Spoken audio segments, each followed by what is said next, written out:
بسم اللہ الرحمن الرحیم۔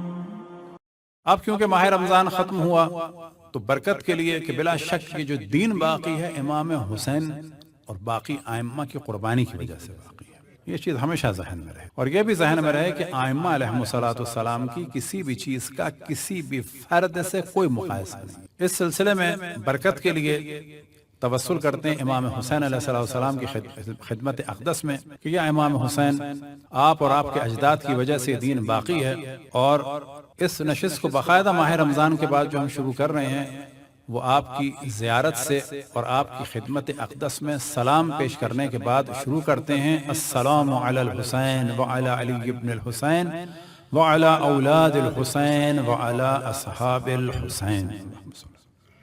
جس طرح ہم زیارت نماز کے بعد پڑھتے ہیں، بعض علماء اور بزرگان ایک سلام امام حسین علیہ السلام کی خدمت میں نماز سے پہلے بھی کرتے ہیں، کیونکہ یہ کس نیت سے کہ یہ نماز باقی ہے یا امام حسین آپ کی وجہ سے۔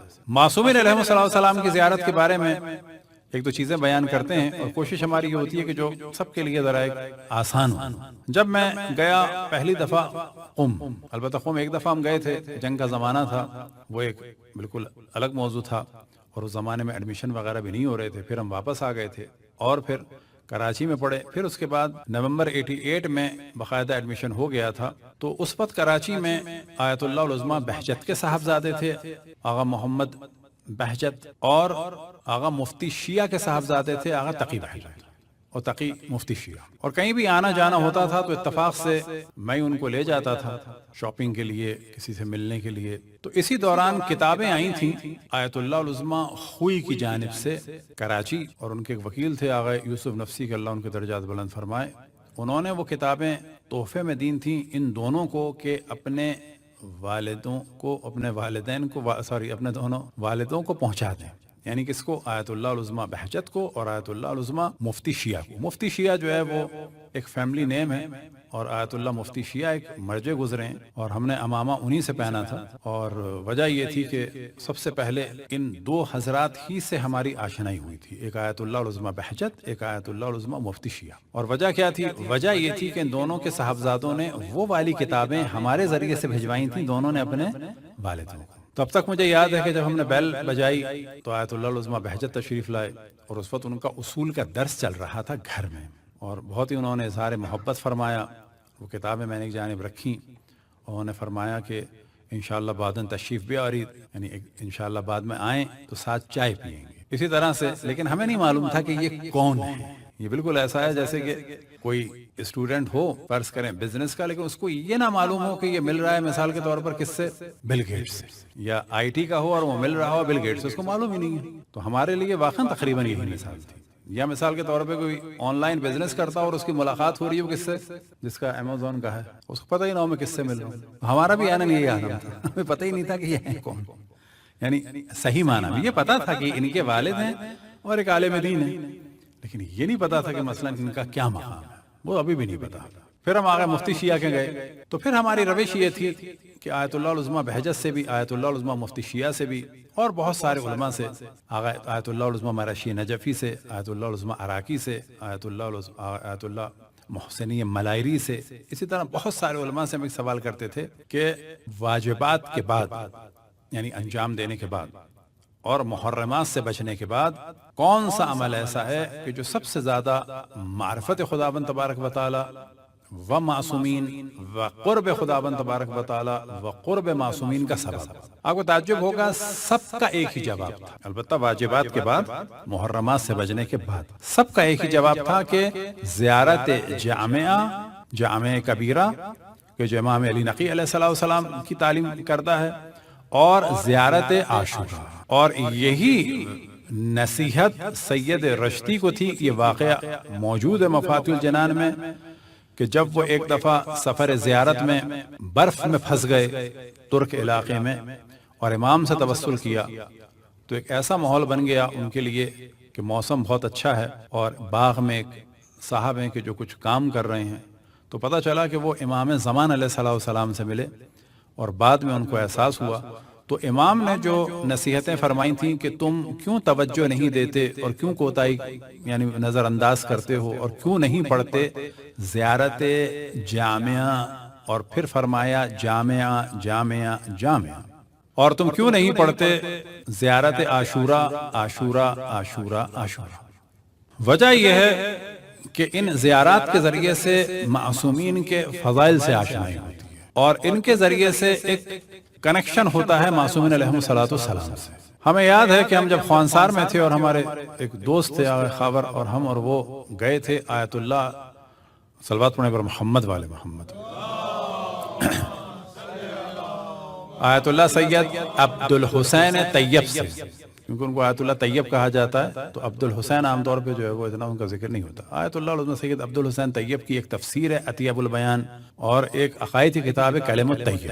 جب ان کے گھر پہ گئے، اب تک ہمیں یاد ہے ہم سمپل جینز اور شرٹ وغیرہ پہنے ہوئے تھے، اور ان کی جو صاحبزادی تھی وہ بھی کم سے کم 80 سال کی، یا مثلا 70-75 سال کی بزرگ خاتون۔ تو ہم نے بتایا کہ ہم پاکستان سے آئے، خوانسار میں پڑھتے ہیں، خوانسار اصفہان کا شہر ہے، اور آقا کی زیارت چاہتے ہیں۔ تو انہوں نے فرمایا کہ صحیح ہے، میں بتاتی ہوں ان کو۔ اب تصور کر لیں تو تقریباً وہ 95 96 98 ایسے تھے۔ انہوں نے خیر اپنی زیارت کی توفیق سے ہمیں نوازا، اجازت دی اس بڑھاپے میں، صرف اس وجہ سے کہ پاکستان کے ہیں اور طالب علم ہیں۔ اور انہوں نے جو نصیحت فرمائی انہوں نے بھی یہی فرمائی، جامعہ عاشورہ، لیکن ساتھ میں ایک نصیحت فرمائی کہ رات کو کبھی بھی نہ سونا جب تک کہ معصومین کی زیارت نہ کر لو۔ بس اب یہ زیارت کیسی ہو سکتی ہے؟ یہ ہمارے الفاظ ہیں، ان کا یہ تھا کہ معصومین کی زیارت۔ اب یہ زیارت ایک ایک کر کے بھی ہو سکتی ہے، السلام علیکہ یا رسول اللہ، السلام علیکہ یا نبی اللہ، السلام علیکہ یا حجت اللہ، پھر السلام علیکہ یا مولا امیر المومنین، السلام علیکہ یا مولاتنا یا فاطمہ سیدۃ النساء العالمین، ایسے بھی ہو سکتی ہے۔ لیکن ممکن ہے کسی میں اتنی طاقت نہ ہو، تھکا ہوا، نیند آ رہی ہو۔ اب یہ کھڑے ہو کے ہو بہت اچھی بات ہے، حرم کی جانب یا بلفاظ دیگر یہاں سے قبلہ رخ ہو، یہ بھی بڑی اچھی بات ہے، وضو کیا ہوا ہو بہت اچھی بات ہے۔ فرض یہ کر لیتے ہیں کہ ہم میں طاقت ہی نہیں ہے، نہ وضو کی، نہ کھڑے ہونے کی، نہ اتنے جملات بولنے کی، تو یہاں پر ہمیشہ ذہن میں رکھنا چاہیے something is better than nothing۔ آیا تمام معصومین کو اور تمام انبیاء کو ایک ہی سلام میں مخاطب کر لیں، یہ بہتر ہے یا سو جائیں؟ قطعاً بہتر ہے کہ بس ایک دفعہ ہی سلام کر لیں۔ اب تمام انبیاء کی زیارت پڑھیں، بڑا مشکل کام ہے۔ اچھا مشہور انبیاء کی زیارت پڑھیں، یہ بھی مشکل کام ہے۔ تمام معصومین کی زیارت نام لے کے پڑھیں، یہ بھی مشکل کام ہے۔ اب کیا کیا جا سکتا ہے؟ تمام انبیاء کو، تمام اوصیاء کو، اور خصوصاً چہارت معصومین علیہم السلام کو ذہن میں رکھا، السلام علیکم ورحمۃ اللہ وبرکاتہ، یہ بھی زیارت ہوگی۔ اب اتنے انبیاء کو، 1,24,000 انبیاء اور اوصیاء اور چہارت معصومین کو سلام کیا ہے، اسی میں ساتھ میں اصحاب ائمہ، شہداء کربلا، باقی اہل بیت کو شامل کر لیں، یعنی اتنی ہستیوں کو سلام کر لیا، کس میں؟ ایک ہی سلام کے ساتھ۔ اب جو جواب آئے گا کتنوں کا آئے گا؟ تو ہم پر جو ہے وہ سلام کرنا واجب نہیں تھا، لیکن ان پر جواب دینا قطعاً واجب ہے، اور یہی وہ چیز ہے کہ جو روح کو پاک کرتی ہے۔ تو یہ نصیحت تھی آیت اللہ العظمیٰ عبد الحسین طیب کہ رات کو کبھی بھی نہ سونا مگر یہ کہ چہارت معصومین علیہم السلام کی زیارت کرنا، صرف یہ جملہ تھا، چھوٹی بڑی جیسی بھی ہو۔ باقی توضیحات ہم دے رہے ہیں کہ ہمیشہ ذہن میں رہے something is better than nothing، اور اسی میں کامیابی رہتی ہے۔ پھر اگلے دن موقع ملا تو آپ تفصیل سے پڑھ لیں، السلام علیکہ یا آدم صدفۃ اللہ، السلام علیکہ امنا حوا، السلام علیکہ یا شیس نبی اللہ، السلام علیکہ یا حابیل نبی اللہ۔ ہمت ہے پڑھ لیں، نہیں ہے تو کیا کریں؟ بالآخر 1,24,000 انبیاء کو ذہن میں رکھ کے ایک سلام کریں۔ یہی ہے سلسلہ کس کا؟ باقی انبیاء کا او ائمہ کا، یہی ہے سلسلہ باقی اصحاب ائمہ کا، یہی ہے سلسلہ باقی اہل بیت علیہم السلام کا، ان کے گھر والوں کا، اعزاء کا، یہی سلسلہ ہے کس کا؟ شہداء کربلا کا۔ کیا ہم سارے شہداء کربلا کا نام لیتے ہیں؟ سب کا نہیں لے پاتے، تو کیا کریں؟ کم سے کم ایک دفعہ ذہن میں رکھ کے ان کو سلام کر دیں۔ تو جو اہم ترین چیز ہے وہ انبیاء اور ائمہ کی زیارت ہے، اور زیارتوں میں سے جو سب سے اہم ہے، اور یہ کوئی کلچر کی چیز نہیں ہے، یہ تعلیمات ائمہ علیہم السلام ہے۔ ہر بڑے دن، ہر بڑی رات، ہر اہم جگہ کی اہم ترین عبادت کیا ہے؟ کہ میں ہمیشہ مثال دیتا ہوں، کوئی سوال کرے کہ شب قدر ہے، کیا کریں؟ انسان گاڑی ڈرائیو کر رہا ہے، کتاب ہاتھ میں نہیں ہے، کوئی پڑھنے کا امکان بھی نہیں ہے، فوراً آپ کو بتانا ہے، یا کوئی اور بڑا دن ہے، کوئی سوال کرے کہ کیا آج میں کر سکتا ہوں، فوراً آپ ایک بات کہہ سکتے ہیں کہ 1 عدد غسل کر لو، 2 رکعت نماز پڑھ لو، اور 1 عدد زیارت امام حسین۔ اللہم صلی علی محمد۔ اب یہ زیارت عاشورہ ہو، زیارت وارث ہو، لیکن کم ترین کیا ہو، السلام علیکہ یا ابا عبداللہ الحسین، اس سے بھی چھوٹی ہو سکتی ہے بالکل، سلام ہو آپ پہ امام حسین، سلام عن یو یا امام حسین، اس سے بھی چھوٹی ہو سکتی ہے، ہاں السلام علیکم، اس سے بھی چھوٹی ہو سکتی ہے۔ فرض کریں ہونٹ چلانے کی بھی طاقت نہیں ہے، ممکن ایک وقت آئے جب ہمارا دم نکل رہا ہو، ہونٹ نہیں چلانے کی طاقت، ذہن میں ہی کسی کو نہیں پتا چل رہا، ذہن میں ہم سلام کر رہے ہیں، وہ سلام بھی جو ہے وہ زیارت ہے۔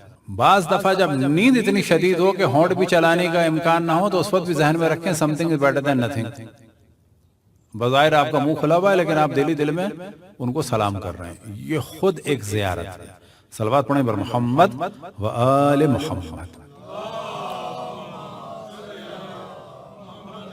اور یہ وہ زیارت ہے کہ جب جواب آئے گا تو دل نورانی ہو جائے گا، اور دعا ہے کہ خداوند تبارک و تعالی تمام انبیاء کا اور تمام اوصیاء کا اور چہائدہ معصومین علیہ السلام کا ایک ہم پہ ایسا نظر کرم ہو کہ ہماری روح نورانی ہو جائے۔ امام حسین نے اپنا سب کچھ قربان کر دیا، بس ایک دو جملات ذکر امام حسین کے، پھر ماتم امام حسین۔ اور جو سب سے زیادہ امام کی مظلومیت کا جلوہ نظر آتا ہے، بعض جگہ روایتوں میں بھی آیا کہ اللہ سبحانہ و تعالیٰ کو واسطہ جب دیا جائے بے دم المظلوم، اور دم المظلوم میں جو اہم ترین مصداق ہے وہ کس کا ہے؟ امام حسین کے خون کا نہیں، حضرت علی اصغر کے خون کا۔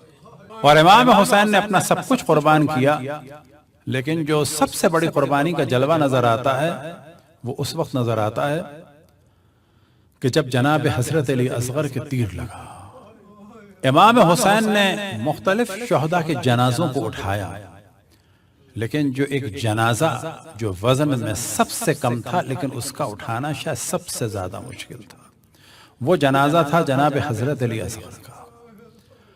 اور یہ ایسا جنازہ تھا کہ جب تیر چلا تو 3 جگہ پر لگا، بس مصائب ختم ہو گئے۔ پہلے جناب سیدہ سلام اللہ علیہا کے قلب میں لگا، اور وہاں سے قلب حضرت فاطمہ سلام اللہ علیہا کو چیرتا ہوا جناب علی اصغر کے گلو مبارک پر لگا۔